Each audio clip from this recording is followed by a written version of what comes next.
gentlemen, you're watching GEEKCASTER.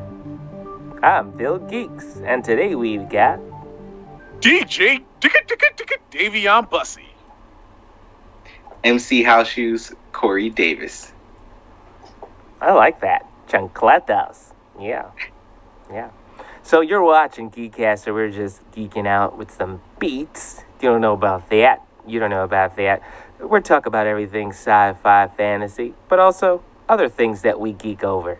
Yeah, I think that's a good way of putting it, yeah. So today, what we're going to talk about, Corey? I think we're what shows we have in our arsenal today? We have Married at First Sight. Wait. Isn't that Guy with Cam show? That's later on. Oh, my bad. Yeah. Isn't it The Queen's Gambit? Yeah, The Queen's Gambit. Yeah. and Alice in Borderland. Yeah, that's it. Yeah. Oh, we switched. My bad. Yeah. Borderland. What was it? Alice in Borderland. Mm-hmm. And Mandalorian. And the end of the season of Mandalorian. Right. No, we're not at the end. Nope. We're not. We're not at the end. No. There's one more? Episode. Yes, another episode. Oh, wow. Oh, all right. Well, let's start with Alice in Borderland. Now, this one hit me hard because this was a manga originally. Mm-hmm. Yes. Yeah. Now, did you guys check out the manga or just the series? Well, I never knew it was a manga, but it does have that anime feel or that manga feel to it. So I did check out and I did completely watch the whole entire series, the season. Oh, that's great. So I'm not going to do no spoilers or anything because we have a certain person that, wherever he is, that didn't really watch everything. I think that means you, man. Yeah, I watched the first episode. Now, let me be honest with this one, okay? Oh, you watched the first one? Yeah, just the first episode. Give you some Moment where you applause. open your mouth. Weak applause, but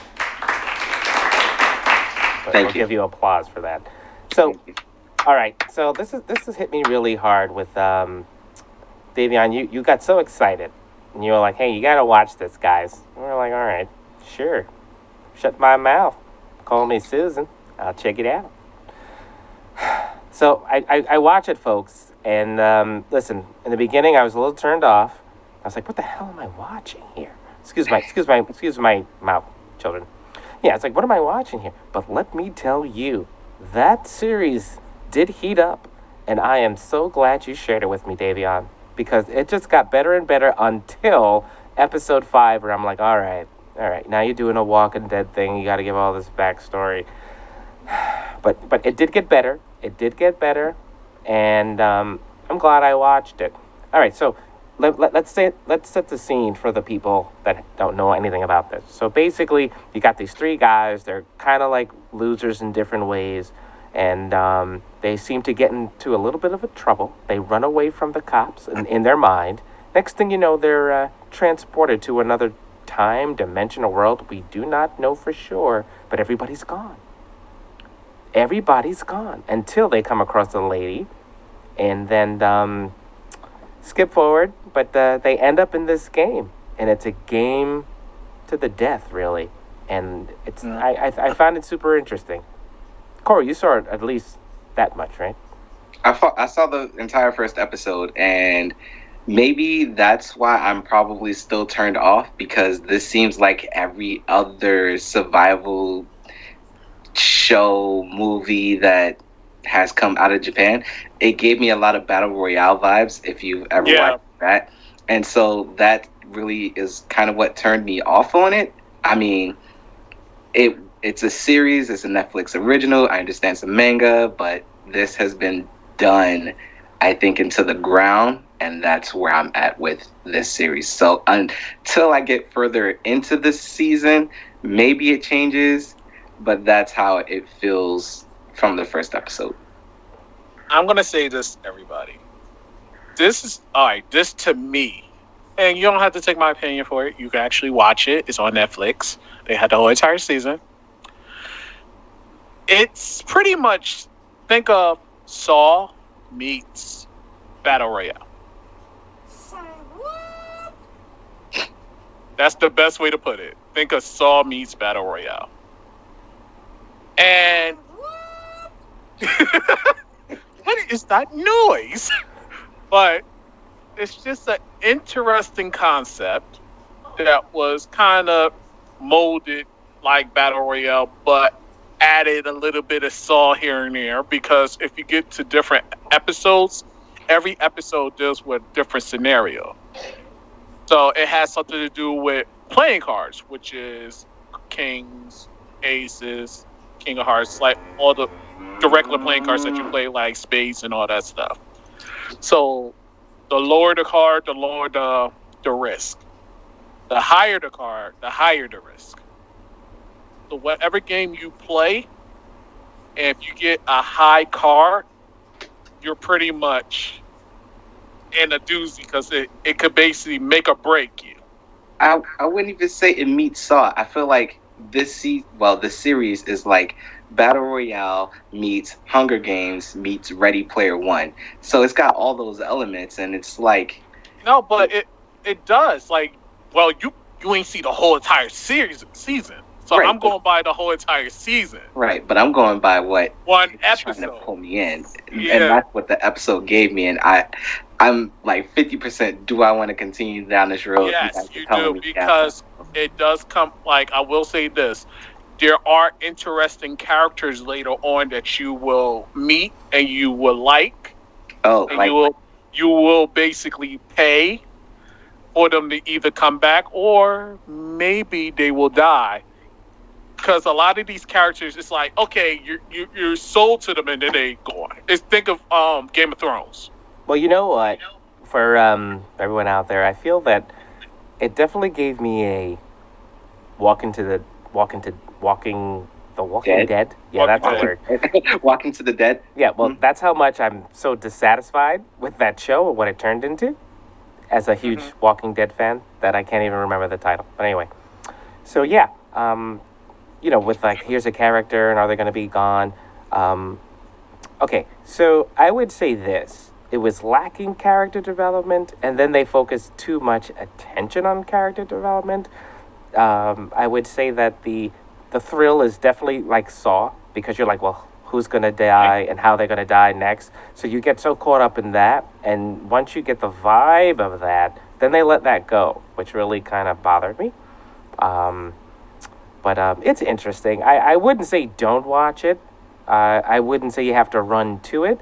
I think if you can get past the first episode, you'll accept it and let it be.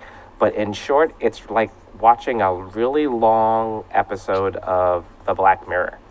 And if you could watch a really long episode of The Black Mirror, then I think you should enjoy this. So, Corey, what would you give it? How many G's, how many geeks would you give it? From the first episode, Do that really? Wait. Before we start, do that really count? Because he only saw the one episode. You and me, geeks, we saw the whole season. but Yeah. this is what most people are gonna watch. They're gonna watch that first episode and Yeah, but you can't always Well, judge by the. just from the first episode. Just the Okay. first episode, what would you give it? I'd give it a 2 out of 5 geeks. And what would you give it for the first episode? Just the first one. Me? Yeah. I would give it a 4. Okay. The first episode? Yeah. That's I would great. say from the first one, I'd give it a 3. I'd give it a 3 for the first one. And it does So, get a little 2, better. 3, 4. Yeah, I would, the reason why, because it was really hard for me to get through the first 20 minutes. I was like, oh my goodness, what is this? This low budget, low performance, low writing.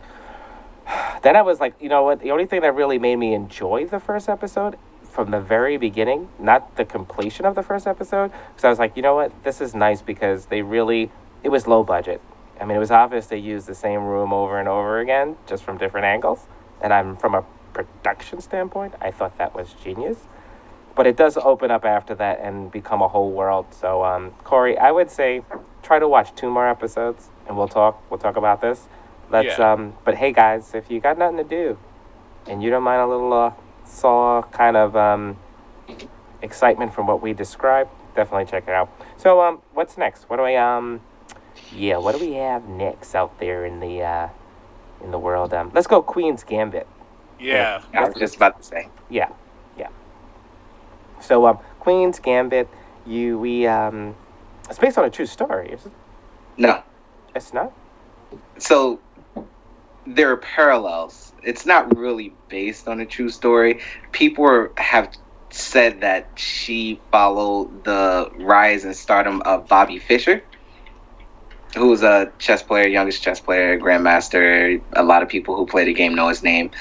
There are parallels. I don't think it's an actual true story, but that's what the lore is. I haven't seen anything saying it's a true story. So it's pretty much adding some history into it, but it's fiction. It's a bunch of lies. The concepts that they use are real. The games that they talk about are real. It's basically chess and how these tournaments were actually ran. They gave you accurate dates. They go through the history. Once you start learning chess and you do study these iconic chess matches and see how these grandmasters played with such an art and really know a huge concept of the game. It's just this one girl's story of becoming a chess master. I'm sorry, I just gotta get over the fact it's not real. Yo, this Okay. just sounds like Pokemon at the moment. It's real. It really, said I'm not really into chess, but I did enjoy the drama around it and seeing this woman's development from, what happened with her parents, how she become an orphan, and then her rise into fame as a chess player. I find it super interesting, and I love the fact that it seems, like for instance, you'll have characters acting, and it seems like they're one-dimensional or two-dimensional, and this character, I don't know, for some reason how this is played, I feel the actress has a lot more, but she's so restrained and staying in the role that it works. It seems like there's so much more, and she plays things with such a subtlety that I'm intrigued. Yes, I agree with that. That's why it's called Queen's Gambit. It's about chess. No, it's pretty good. No, but it's pretty good. I mean, for someone that's They're not playing really chess with your mind. Yeah, but that's the thing. I mean, like, I think that anytime you could come up with a film on a subject matter that you're not interested in and make it interesting, I think you win. Well, this isn't the first chess movie or chess. Is it the first chess series? I think it's the first series. Yes. Really? It's done in a way, I don't want to give any spoilers, but it's done in a way where you do have your traditional awkward prodigy in chess and how they actually have to ascend, and not just because they're able to move pieces in their mind and know what the next move is. There actually is a level of studying the game, because all these people who reach these high levels are virtuosos. They do a lot of things that some people can't get past in their level of chess stardom, if that makes any sense whatsoever. Can we just give a shout out to the name of the lead actress? You have her name there? I do once. Oh man, she deserves it. She really deserves it. Yeah. The cast is really good too. I mean, there's some really strong performances in this. I think they might be up for an award. I think so. Yeah, I think so. Well, Dayveonne, did you check out? Sorry, you got the name? Anna Taylor-Joy. Yeah, she did a good job. I forgot what she's in it. Yeah, she's in it a lot. Yeah. You see some recognizable faces in here, such as Thomas Brody. He was played in Game of Thrones. Oh yeah. And then you've seen Harry Melling in like pretty much a lot of stuff as the weird character with bad teeth. Yeah. He plays the same character over and over. So Dayveonne, you didn't. I'm saying there, tough guy. You nope, not playing chess tomorrow. What's happening? What's kind of happening in there? What are you feeling? Nope, you're not. Uno. Dos. You want to play Uno? No, it's chess, not a card game. It's chess. Checkers? I could play Actually, checkers. you know what? It is kind of interesting that Alice in Borderland had to do with playing cards, and then we talked about a movie with chess. I think this kind of makes sense. We didn't even plan that. That was great. So anyway, in short, Dayveonne, because I know you're going to draw this out. Did you like it or not? I plead the fifth. You didn't watch it? And you're getting on me about watching the first episode? I plead the fifth. Oh. The fifth. Ooh, shots fired. Shots fired. Yeah. Terrible. Yeah. Anyway. Put me on blast, Geeks. As a person who plays chess. By the way, I want to apologize to all the fans out there that the boom sound is all late. I blame Michael for that, the engineer. There you go. Thanks. A little late, but all right. Great job, Mike. Yep. Great job, Michael. Yep. As a series, I think it does give you a lot of backstory. If you're not completely into chess, they do give you the basic rundowns, the rules, how to play tournaments, the notation. Everything is chess accurate. The moves were chess accurate. The Queen's Gambit is actually a chess opening. They do talk about a lot of chess strategies, such as openings, end game, mid game, pawn control, like the middle of the board. You don't have to play the game to appreciate the levels of chess in this series, and I think they did a great job of giving or portraying that to the masses, because chess is basically the only game in the world where you don't have to speak the language. You can go to any country, sit down at the chessboard and play, because the rules are the same worldwide. So I do give them that. Facts. So nice. Geeks. Yep. Geeks. Everything's okay? Yep. You just look.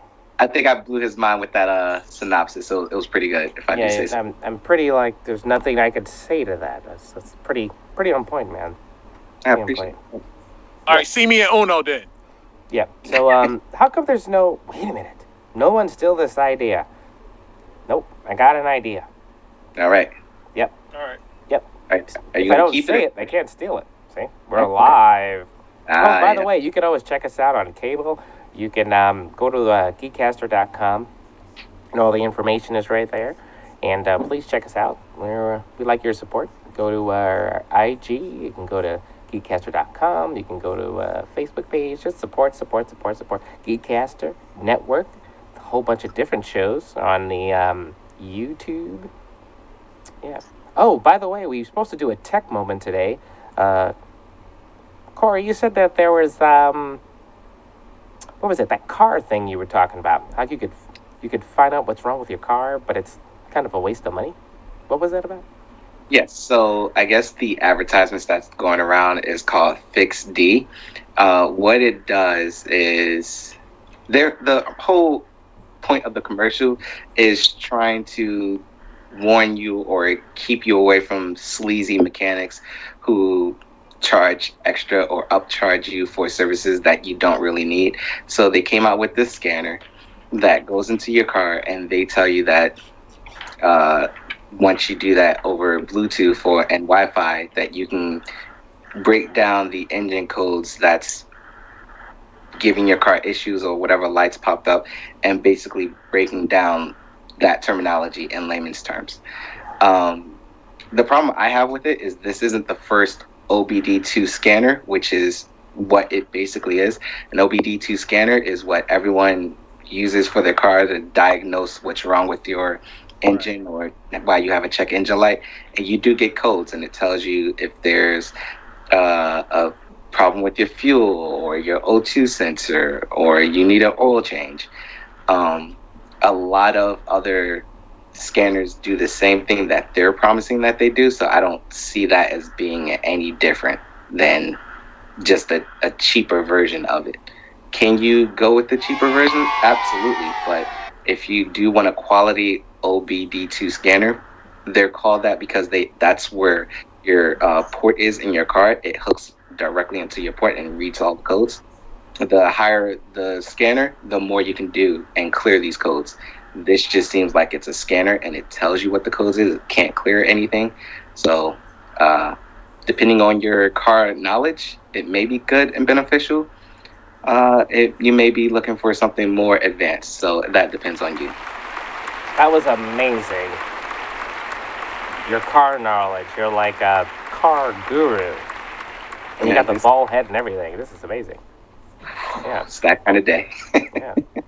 All right, so listen, Mandalorian. I don't think I even saw the last episode, actually. I did. Oh, that was a good episode. How was it? See. We ain't the only ones that didn't miss out. Isn't it funny how See? each of us missed one of the? Okay, that's fair. That's what happened. Geeks, You know what? geeks, You shouldn't even turn say around. anything, okay? I just watched a Geeks. whole 2 series of what both of you guys suggested. So the last thing you should do is talk about this one episode of some, you know what I mean? I'm like a little, his name is Grogu or something or whatever. Like, I'm very upset. I'm still upset that his name is not a Y name. Oh, you're going into that lore. Oh, it's okay. I okay. appreciate Grogu. I like Grogu. There are people who feel like you and will call him Baby Yoda or the child still and not call him Grogu. To those people, I say nay. Or what if it was Yeah. Yogu? Just put a Y. I don't care what it is. You could be yellow. Call him Yagalalalala. I don't know. Just with a Y. Grogu. He looks like a Grogu. Yeah. I look like a Corey. You look like a Phil. He looks like a Dayveonne. And he looks like Grogu. What's the problem?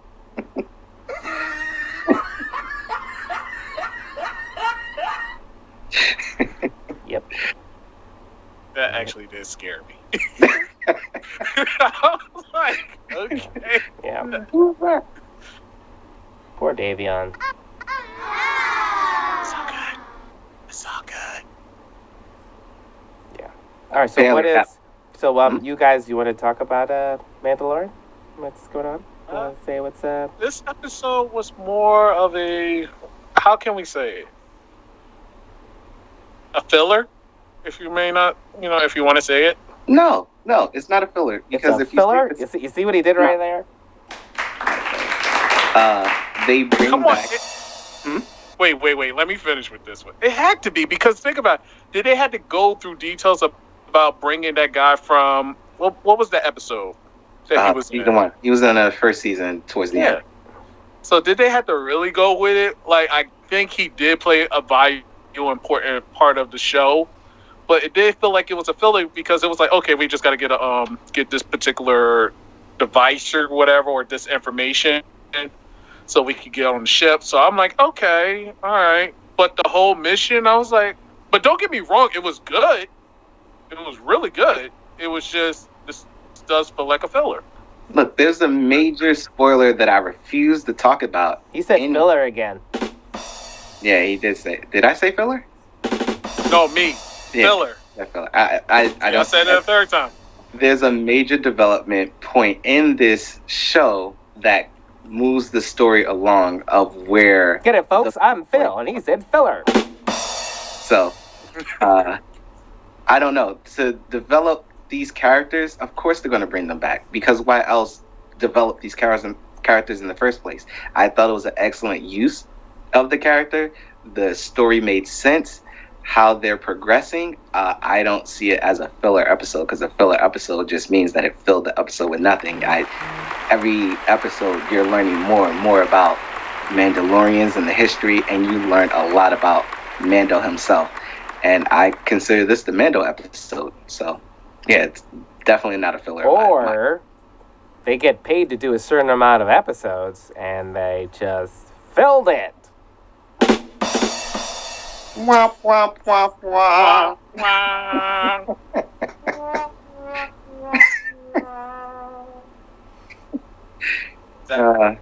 It's okay, Phil, because it's just you feeling your emotions. Oh, God.